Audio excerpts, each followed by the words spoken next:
Kabanata 43, Ang Parusa.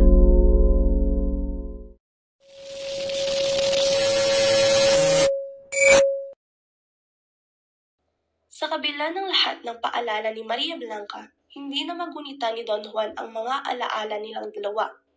Wala na sa kanyang isipan ang mga sakripisyong ginawa ng prinsesa, ang mga pagsubok na kanilang nalampasan at ang pagmamahalan nilang pinanday ng mahika at tiwala.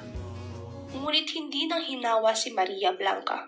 Muli niyang isinalaysay ang kanilang pagtakas mula kay Haring Salerno, ang paghulog ng karayom na naging tinik, ang bundok na naging hadlang at ang karagatan na humarang sa hari. Pati ang pagtataksil ni Don Juan, kanyang muling binanggit. Subalit kahit anong gawin ng prinsesa, timot na ni Don Juan ang lahat.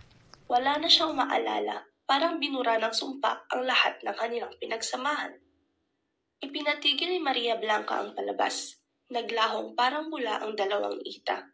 Tahimik siyang lumapit sa prasko, hinagkan ito at bumulong ng mahika.